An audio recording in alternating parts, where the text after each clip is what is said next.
Rádio Camélia está no ar 24 horas. Participem!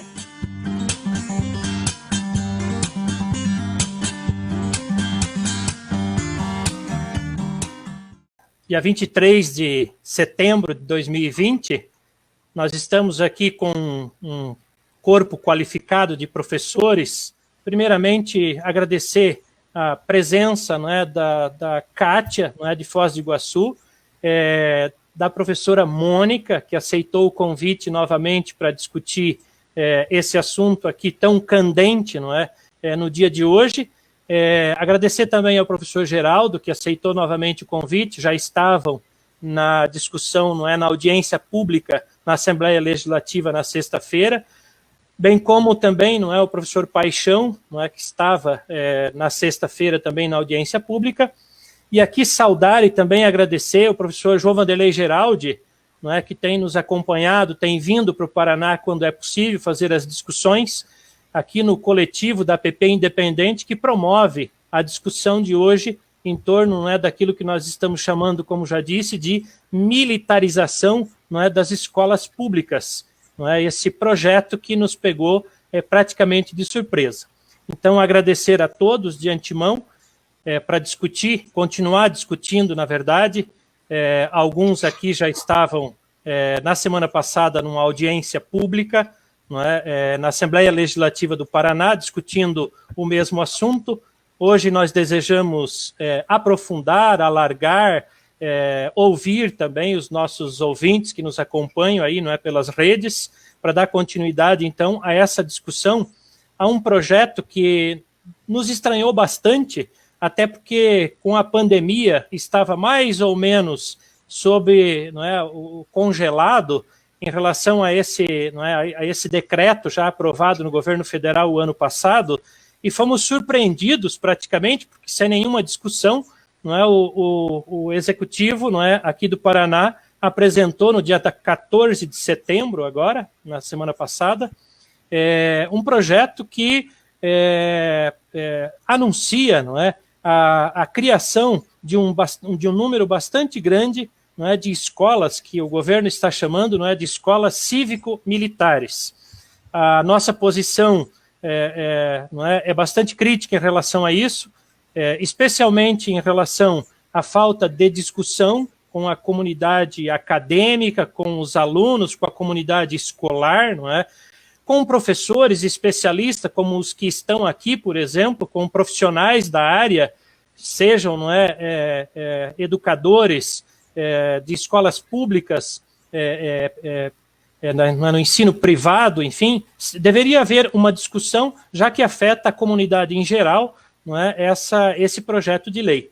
Bom, eu gostaria, não é, de dizer que, não é, um agradecimento especial aí ao coletivo da APP Independente, que acolhe vocês para fazer essa discussão e tentar esclarecer, não é, os profissionais, a sociedade em geral, porque o governo, via de regra, não é, pedindo inclusive a urgência, não é, da aprovação desse projeto na Assembleia Legislativa, ele praticamente deseja, não é, aprovar, como já iniciou, não é, a votação na semana, no dia 21 agora, aprovar sem com que a sociedade, sem com que a comunidade escolar conheça esse projeto, porque, não é, pegos de surpresa, pouca gente, não é, conhece esse projeto. E olha que ele já andou. E nesse início aqui, antes de chamar, não é, a palavra aí aos colegas professores, não é, queria historicizar um pouquinho, dizendo, portanto, então, que o governo do Paraná, ele praticamente, não é, na vanguarda, como historicamente, não é, eu lembro, não é, eu sou catarinense pelo meu sotaque, se vocês perceberem, eu cheguei aqui no início da década de 90, e eu cheguei aqui e tinha muitas surpresas, já aqui num governo, não é, que comecei a trabalhar na educação, lá no governo do Jaime Lerner, e também tinha essa prática de trazer projetos que sequer eram implantados ainda no Brasil, só estavam gestados, não é, no mundo das ideias, e imediatamente os governos aqui do Paraná são hábeis em trazer aquilo que pouco foi experimentado e pouco foi testado no resto do país, mas são vanguardistas na hora de trazer essas experiências e que, historicamente, têm se mostrado bastante frustrantes, não é, para a qualidade da educação, para a qualidade, não é, da oferta da educação e também para os profissionais da educação em geral. Quem não lembra, não é, de Faxinal do Céu e o show para professores na formação, trazendo atores, não é, trazendo pessoas e que recebiam muito dinheiro, não é, lá para a formação, sendo que as escolas ficavam, não é, e os professores e as condições de trabalho nas escolas estavam bastante precárias.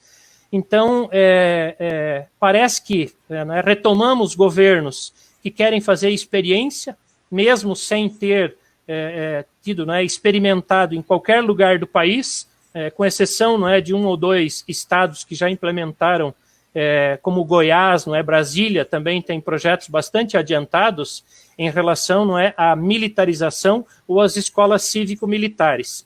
Então, o governo traz, na semana passada apresenta, não é, o projeto, dia 14 de setembro apresentou o projeto, exatamente um ano, um pouquinho mais, não é, um ano depois do governo federal, não é, através, não é, do decreto, instituir a ideia, não é, com portaria do MEC já autorizando, não é, o estudo disto, o governo do Paraná, então, assume, não é, e manda esse pré-projeto, né, esse projeto de lei para a Assembleia Legislativa.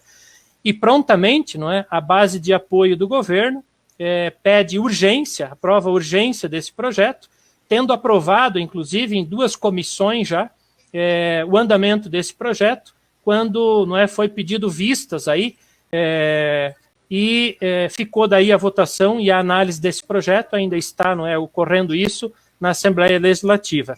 E eu gostaria, portanto, não é, de passar a palavra aí ao professor Geraldo para fazer as considerações acerca desse projeto, acerca da falta de discussão, enfim, e dar continuidade, não é, àquilo que já fazíamos na sexta-feira, lá na Assembleia Legislativa, na audiência pública.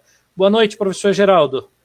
Olá, então, boa noite. Então, queria só acolher aqui a Kátia, a professora Mônica, o Luiz Paixão, né, o Bernardo, que está aí na condução desse trabalho hoje, e o João Vanderlei, que nós tivemos a oportunidade de estarmos juntos recentemente no pré-lançamento do livro aí da APP. Bom, eu vou iniciar e imagino que tem aqui a tarefa de trazer alguns elementos, né, que serão complementados aí, né, pelos colegas na sequência, né. Então, eu queria iniciar justamente com um sentimento, de fato, de muita indignação e até mesmo uma certa repugnância, né, com essa prática política paranaense, né, dos últimos anos, né, que começa aí com o governo Beto Richa, né, nós acompanhamos de perto um esvaziamento absoluto da discussão pedagógica e que, num processo, né, da entrada de Ratinho Júnior, se aprofundou, lamentavelmente, né, essa perspectiva, né, da ausência do debate público, né, com a comunidade escolar, né, em temas tão importantes como esse tema e tantos outros, né, o tema da militarização das escolas, né, públicas.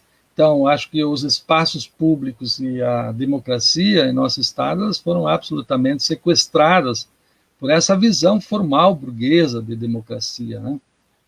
E a Alep, né, tirando aí a meia dúzia de deputados, né, que de fato tem uma perspectiva progressista, de esquerda, enfim, que tem levado a pauta da questão da escola pública às últimas consequências, o restante é tomado, de fato, por políticos, né, que são inimigos da classe, né, não só da classe trabalhadora em educação, como da classe trabalhadora em geral, né.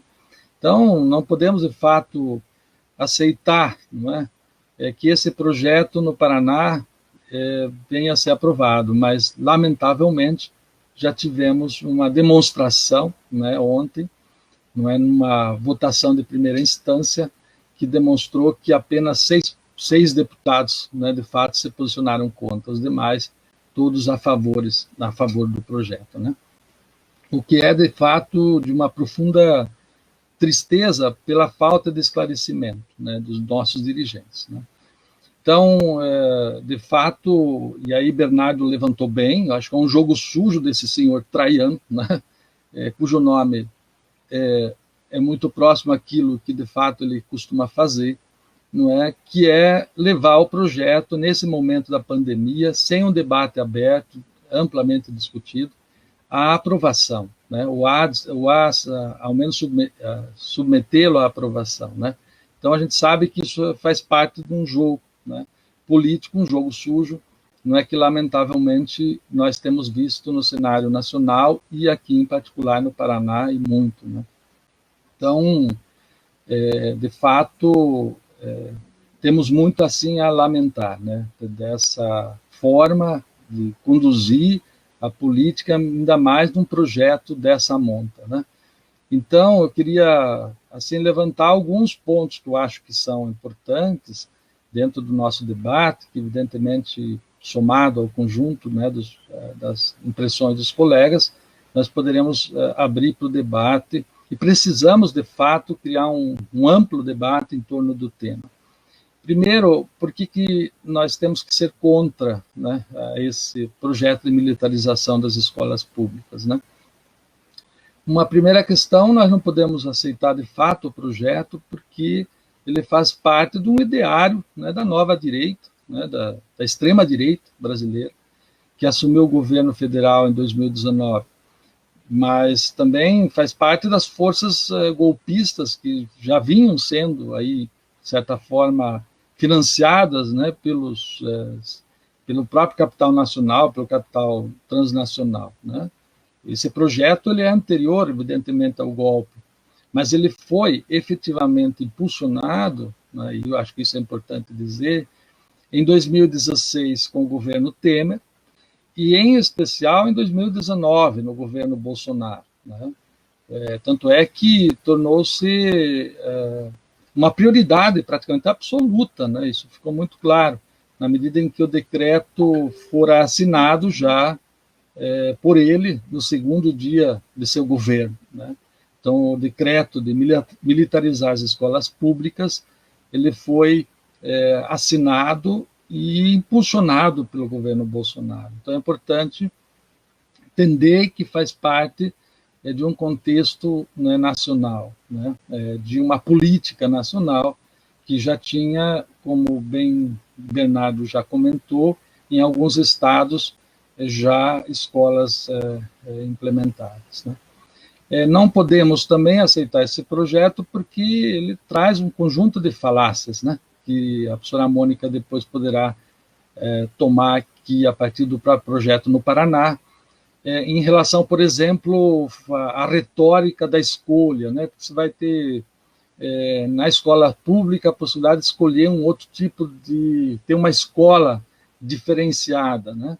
Quer dizer, a gente não pode aceitar escola pública, né? Não há escolha na escola pública, né? Ela deveria ser tratada com políticas educacionais de modo igual, né? Então, a escola pública é pública e todas devem ser tratadas dessa forma, né? Inclusive no tipo de gestão.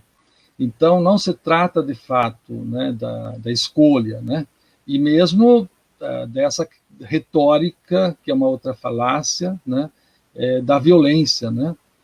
Como se o projeto da militarização, né, da gestão compartilhada, cívico-militar, viesse a conter a violência que está na escola. É como se a escola produzisse violência, né? Quando, na verdade, a gente sabe que é na sociedade que a violência é produzida. E a escola também é a sociedade, faz parte dela, né? Então, nós também não podemos aceitar, porque vai contra mesmo a Constituição Nacional, né? Vai contra a LDB, vai contra o Plano Nacional de Educação, na medida em que eles preconizam, né, uma educação voltada à formação de pessoas com autonomia e capacidade crítica de pensar, de agir e de viver, né? Então, se vai contra isso, vai contra tudo que nós produzimos nos últimos anos em termos de políticas públicas, né? Em termos de políticas educacionais. A escola não é, de fato, lugar, não é da mera transmissão de conteúdos. É como acreditam muitos normalmente, né? É lugar frequentado por estudantes que querem e precisam aprender, né? Educar não é não é assim, não é igual a treinar ou a adestrar, como talvez pensem os gestores advindos do ideário e da visão militar ou da visão da polícia, né? Então, isso nós já aprendemos já diziam os pioneiros da educação, né? Nos anos 30, Gramsci falou muito disso, o próprio Saviano, Paulo Freire e tantos outros intelectuais da educação, né? Então, não podemos, evidentemente, aceitar, porque a escola não é lugar da polícia, né? Porque a escola não é lugar de formação de soldados, né? Então, acho que aí é uma questão importante, porque são duas instâncias, instituições com projetos de formação absolutamente distintas, né? Cada uma tem uma função social que, por si, não é mais e nem menos importante, né? No contexto, não é, vamos dizer assim, do processo de formação de uma sociedade democrática.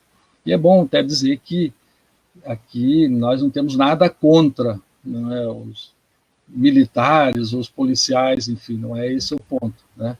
Talvez o que nós, de fato, não podemos aceitar é que a escola, que é voltada para a formação cultural, científica, técnica, enfim, política dos indivíduos em geral, venha a ser tomada por uma prática punitiva ou de uma visão, vamos dizer assim, de certa forma, que não condiz, não leva à formação crítica e tudo mais, né?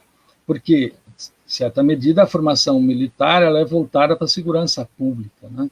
Para a segurança, para o convívio das pessoas, enfim, fora da escola. Por isso que parece que tem que ficar muito claro que o lugar da polícia não é na escola, né? São experiências institucionais que não podem ser efetivamente confundidas, né? Quero ainda apontar para mais um ou dois elementos, né, para não me estender muito aqui, dentro do tempo que eu tenho, dizer também que a gente não pode aceitar, né, essa proposta das escolas militarizadas, das escolas públicas, né, porque, de fato, não contribuem, né, com o processo de democracia ou da democratização da sociedade, né? Porque impõe um modelo de formação, de regras e disciplinas, enfim, rígidas, treinamento, controles, enfim, baseados em práticas punitivas, né? Essa visão da uniformização, né? Da própria homogeneização, enfim, da rigidez, né? No processo corporal de se conduzir, na medida em que os estudantes, meninos, né, são obrigados a cortar o cabelo, né, curto, conforme um modelo militar, não podem usar piercing, quer dizer, eles estão impedidos, né, de se manifestar pelo corpo, inclusive, de se mostrar mostrar sua cultura, os seus vínculos e identidades, né, e culturais, na medida em que o corpo é essa manifestação e deve ser assim, de modo livre, né? Então, nós também não podemos aceitar, porque ela imputa, de fato, uma visão absolutamente autoritária, né? E de hierarquização, quer dizer, que é um problema típico de uma sociedade desigual. Então, reforça um pouco esse modelo de desigualdade.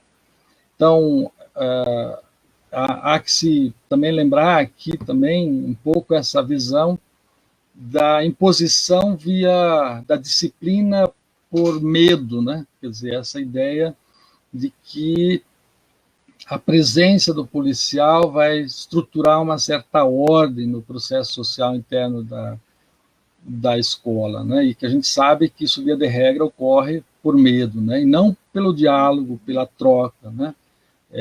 Pela confiança, pela interação social, como é, de fato, como tem que ser, né, o trabalho no interior da escola.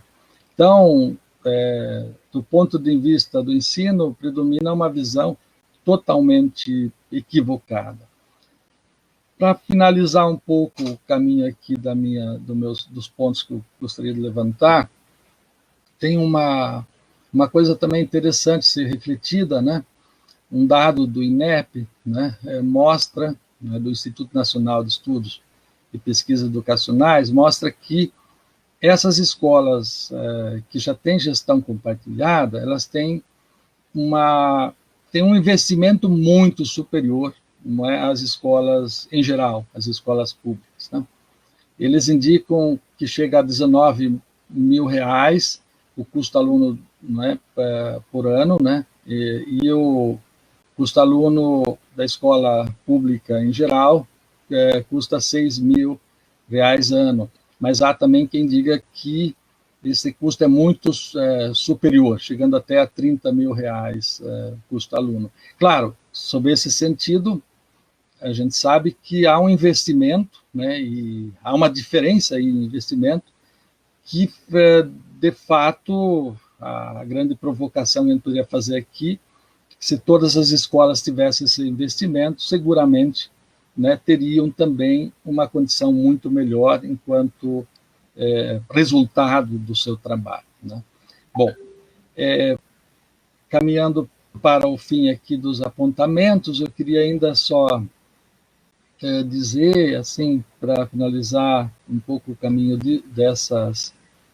um pouco desses, alguns dos pontos, na verdade, são muitos que a gente pode aqui discutir, que também há uma visão, no caso do Paraná, você pega o próprio projeto lá, fala que a liberdade, está prevista a liberdade de aprender, de ensinar, de pesquisar, também fala do respeito à liberdade, do apreço à tolerância, enfim.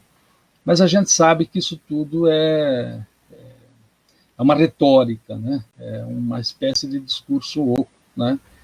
Que não, de fato, não condiz com a realidade, né? Isso pelas narrativas de onde essas escolas onde essas gestões já foram implementadas, né? Então, o fato é que é uma visão punitiva. Então, acho que bem importante, um ponto que me chamou muita atenção, e vendo as experiências e narrativas onde as escolas esse tipo de escola já funciona, né? O fato de haver uma espécie de submissão, né, do processo didático pedagógico ao administrativo, né? Quando a gente sabe que é o processo didático pedagógico que de certa forma, define o processo administrativo de gestão da escola. Então, é importante destacar esses elementos. Eu acho que o projeto do Paraná ele segue mais ou menos aquilo que são os projetos implementados em outros estados da federação, e precisamos resistir de modo bastante intenso. Eu diria que, para finalizar aqui, Bernardo, então, para passar adiante a palavra, eu acho que nós precisamos resistir, dizer não a essa educação que vem por meio da vigilância, né, da submissão, dessa visão de adestramento disciplinar, né? Eu acho que bem importante que a gente diga não às práticas educativas autoritárias que vêm tomando conta do Brasil nesses últimos anos, por esse modelo. Também as regras e rituais militares que não condizem com a escola pública de qualidade, do modo como hoje ela existe. Não quer dizer que a escola pública não tenha problemas, mas a solução não é seguramente essa que está sendo trazida por meio desse projeto. Então, reforça aqui a importância de que a gente se una num forte movimento, né, de contestação e de resistência a esse projeto. Lembrar que o Paulo Freire já dizia que é importante, né, na escola, não é só estudar, né, também criar laços de amizade e convivência. A gente sabe que esse projeto, em grande medida, ele traz elementos contrários a essa perspectiva de educação. Então, devolvo aí a palavra, Bernardo, com alguns elementos para reflexão, e estamos aí no debate e conclamando todo mundo para acompanhar e não só resistir fortemente a essa proposição. Aí, obrigado, Bernardo. Não, obrigado, professor Geraldo. Antes ainda de passar, não é, já que o professor Geraldo citou, não é, o Paulo Freire, né, em seguida passo a palavra para o professor Vanderlei Geraldi, só ressaltar, não é, até que um dos nossos ouvintes aqui, um dos pontos, professor Geraldo, que o senhor falou, não é, sobre, mais ou menos a proposição seria esta, não é, nos dê esse milhão de reais acima do orçamento que as escolas já têm, a cada 1.000 alunos, para todas as escolas, e certamente, não é, bem distribuído, bem administrado, aplicado em todas as escolas, sendo ou não militar, teria um resultado também bastante significativo, não é? Um internauta aí, inclusive, comentou, não é, dizendo exatamente isso, porque ao invés de investir, retirando dinheiro, não é, como está previsto, de onde vem o dinheiro? Vem, não é, da seção do PDE, vem da seção da formação dos professores, dos funcionários, enfim, retira o dinheiro da própria educação para supostamente melhorar, não é, o projeto nessas escolas. E apenas a título de informação, não é, para aqueles que ainda não puderam ler e entender, não é, por enquanto o projeto piloto ele propõe 4 escolas, não é, aqui em Curitiba uma escola, em Londrina outra escola, na terra da Kátia, não é, outra escola, que é Foz do Iguaçu, e em Colombo, não é, uma 4ª escola, essa proposta, não é, de plano piloto. Mas veja, não é, o avanço do próprio governo, como dizíamos aqui no começo, não é, do Paraná, que o próprio governo federal, quando propôs, não é, via decreto, pensou em 216 escolas para o Brasil inteiro até 2023, quer dizer, no final do mandato, não é, do governo federal. E o Paraná, não é, propõe pelo menos 200 escolas nesse mesmo período. Olha, não é, o avanço, não é, que querem sobre, não é, o modelo atual que a gente tem de escola.